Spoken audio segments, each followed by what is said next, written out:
How do you make one of the world's most wasteful industries genuinely sustainable? My guest today is Turnbull, a sustainability specialist working inside one of Australia's largest retail groups. The Great Pacific Garbage Patch keeps her up at night. That's not a nightmare, that's her motivation. Let's find out how she's doing something about it.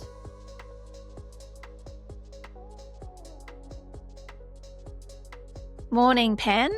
Lovely to have you on the podcast this morning. Today we're going to be talking about sustainability. So I thought a really great place to start would be for you to talk a little bit about what you do in your area of sustainability. Thanks, Jane. Yeah, sustainability is quite broad. It covers things like renewable electricity, carbon emissions, environmental science, waterways, etc. My specialist area is on reducing waste and embedding circular economy thinking into the retail space. So it is multifaceted. And what I love about sustainability is there are so many different areas that you can get involved in. So if you take us back to the beginning of your career, how did you get into sustainability and what played the biggest role in shaping your journey there? That is a really good question. And I have to admit, I was a real late bloomer. So all of my life, I've hated waste. I've hated litter, and I've always appreciated old things and the imperfect. And it wasn't until I'd had children and had a year's break from running a business to really think about what I wanted to do. And I thought, if I'm not going to be with my children full time, I need to make a difference in the world. I happened to be in Christchurch at the time that had just had major earthquakes, and there was a huge amount of waste going to landfill.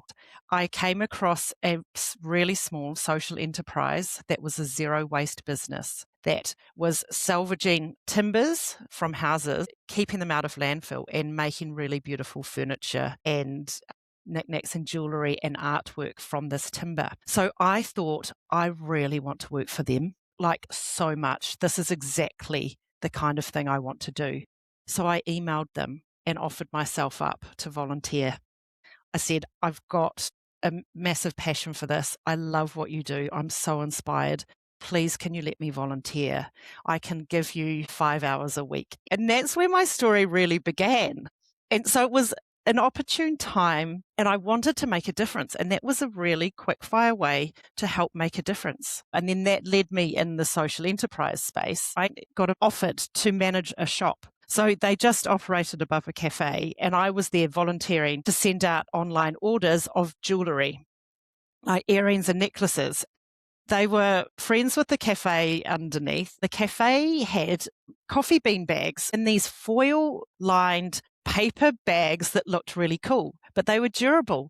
So we were using the coffee bags to send the online orders out to our customers. I ended up managing the store and working almost full time. It was more than I had ever expected from just offering to help them in any way possible. For free. Yeah. And it was just fabulous. And the people I met and the artists I met and the people who lived without plastic for a year, like it was just amazing. But Rekindle's focus was use what you have for what you need. And that value is completely aligned with me. It's what we all should be doing. So it was through there, I got another job working for a social enterprise. They were doing some reuse projects, pulling apart the old electronics, separating them into the reusable, like the circuit boards. Precious metals would be salvaged, they'd be turned into new electronics. They were also bagging up crushed glass that was broken from the construction industry, became pool filtration.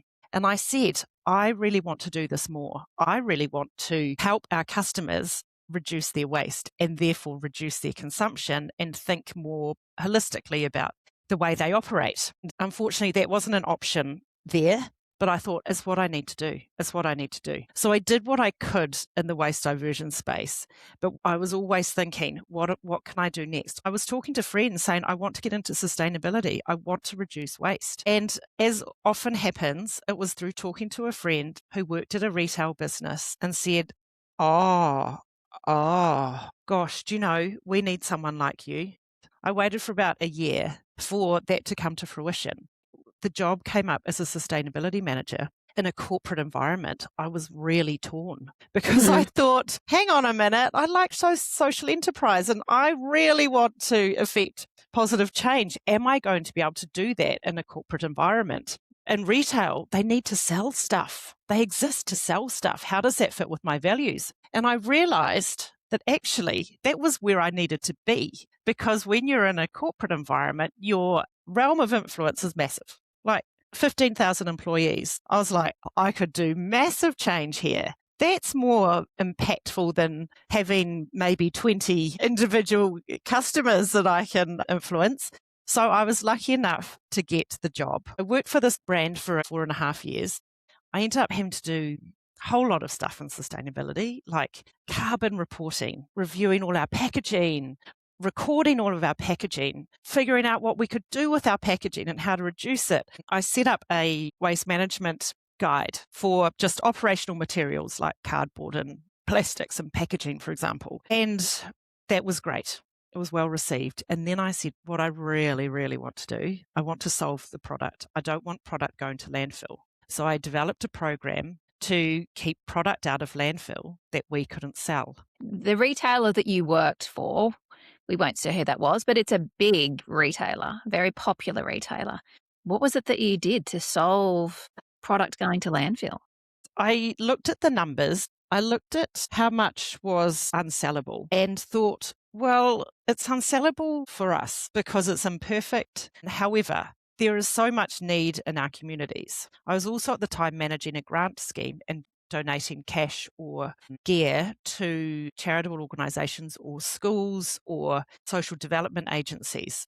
So I knew there was a massive need for our product for people that couldn't afford it, and that having this kind of product would enable people to engage in the outdoors, do great stuff, and it can change the trajectory of their lives. So I came up with some solutions and talked to the business about their appetite for risk and said, is this okay if we donate this to charities? Said yes, as long as it's not charity stores, then that's okay. We set up, there were 4 options. It depended on the type of fault with the product.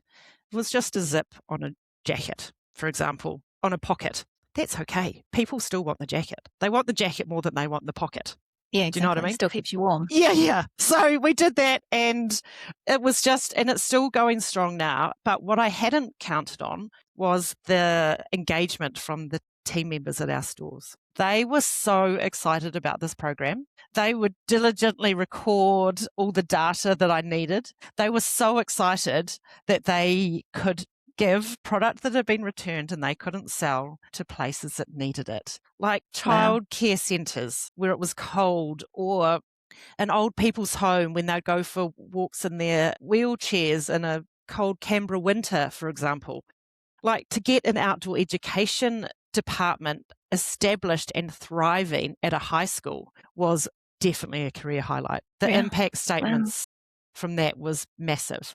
So then I thought, well, I need to do more of this. I feel like I had achieved what I'd wanted to at that business. So then the parent company had undergone a review of their opportunity for waste. And I was involved in it and said, I could do all of that stuff that the consultant has recommended. Why don't you hire me? I think you need me. Luckily, they agreed. And once again, I had to wait. I'm a really impatient person by nature. I waited for the job to become available. Then I got in there. Now my realm of influence is much larger. So I've been with the large business for almost 3 years.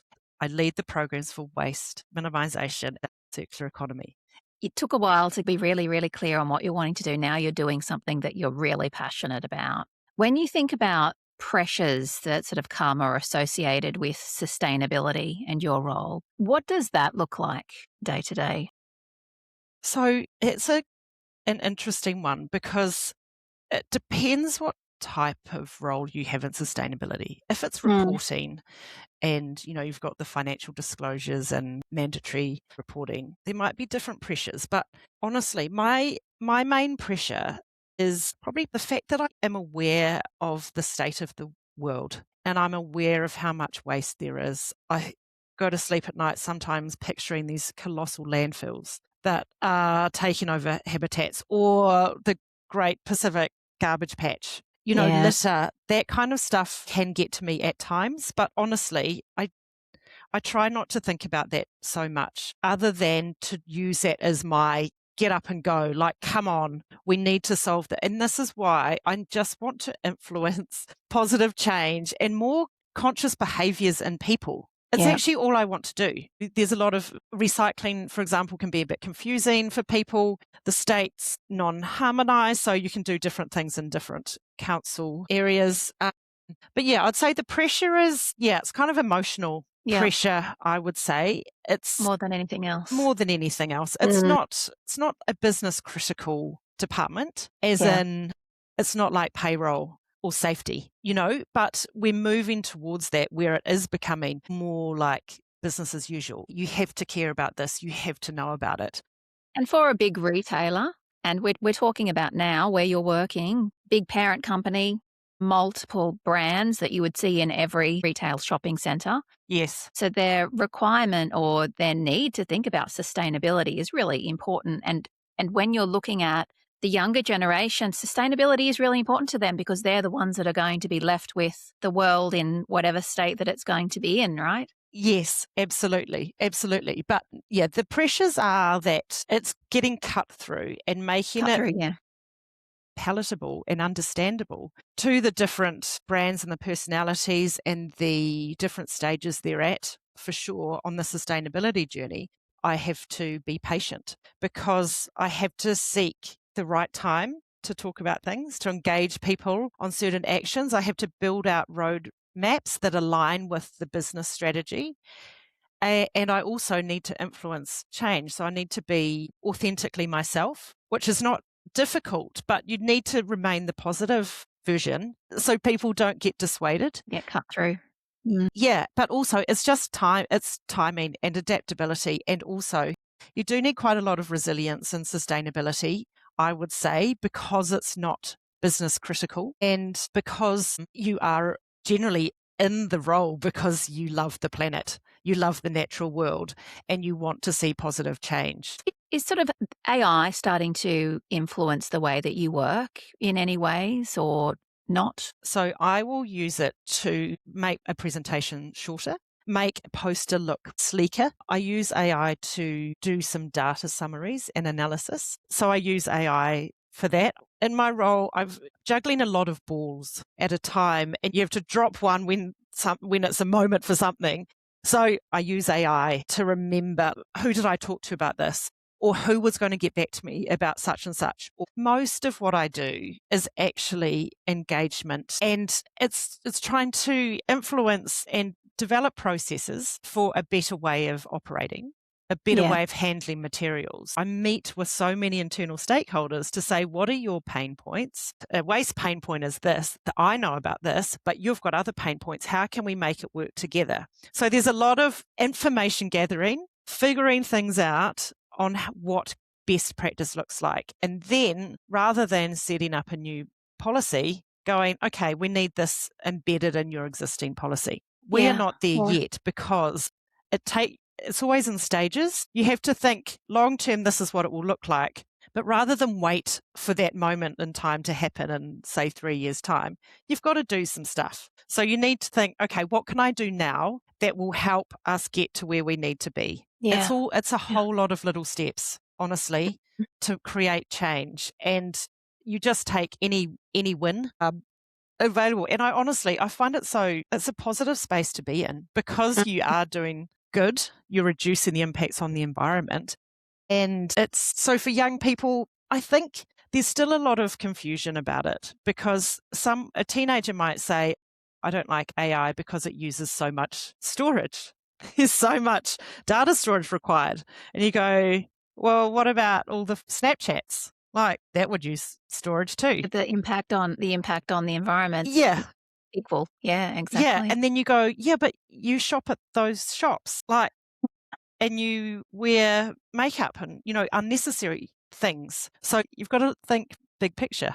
You've mentioned there's a big emotional impact for you as it relates to sustainability. But what are the other aspects of the role that sort of have a cost or might bring a cost into your day-to-day, whether that's on your family life or Or is there? There may not be. No, I honestly don't think there is. Mm. But I definitely am tired. Like the brain drain of just trying to problem solve or get cut through. Like that can be tiring on my body. I've always been really good at switching off. As in, I close my computer, work finishes at 5:30, I'm done. I And this need is that one of those separation. things. Yeah.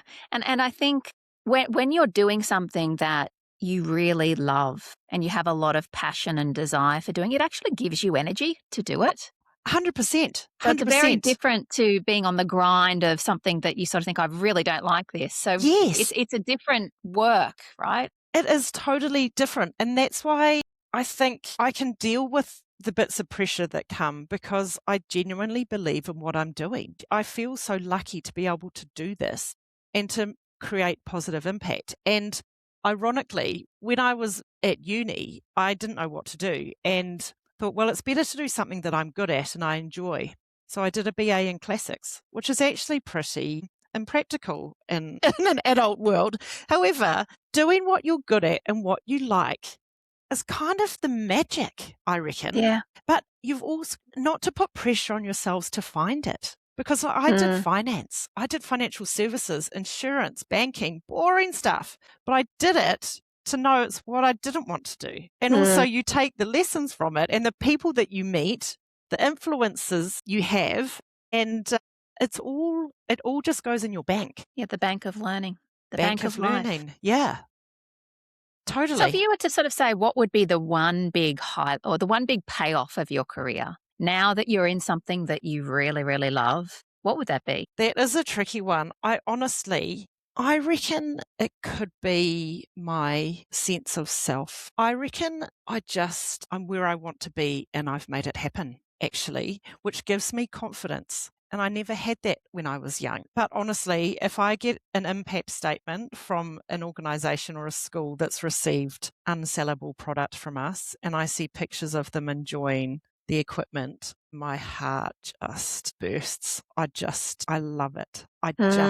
It makes me feel so good. And it makes any pressures and all the patience that I need in day to day, it makes it worthwhile. And I am embracing that. But also the people that I meet, the people that I work with, honestly, that's a massive payoff for me. The things I've learnt, the things I'm still learning is massive, honestly. And people that work in sustainability, particularly circular economy, are awesome. Like we all wear secondhand clothes. We've all repurposed something into something else. It's become very cool wearing secondhand clothes these days. Very cool. Yeah, but like it's just so cool having the stories and just we talk the same language and I can't tell you enough how liberating and exciting and enjoyable it is. Yeah. When you are working in something that you love because it doesn't seem too onerous. Like work. It doesn't seem like work. Yeah. And just the ability to change, affect positive change is a gift. There are so many things wrong with the world, but we can't fix everything. And we just have to fix what's in our realm of influence and hope that we make a difference. Yep, so true. So we're down to our fast final 5. So we're going to whip through these really quickly. So you ready, Pen? I'm ready. So what has your career taught you about yourself? That I'm a problem solver and I can be patient. What's one mistake or challenge that taught you an important lesson? The challenge is I used to get really overwhelmed with how much needed solving. And I thought, this is just so massive. But then I realized just do what you can with what you've got. Good answer. What skill do you think will matter most for young people in the future? I would say communication. Excites you most about where sustainability is heading? That it is becoming more mainstream. And last question, what advice would you give your 20-year-old self? Study communication. I've really enjoyed learning all about sustainability and the circular economy, and hopefully our audience has also learned more about what that means as well. So thank you. Thanks for having me, Jane.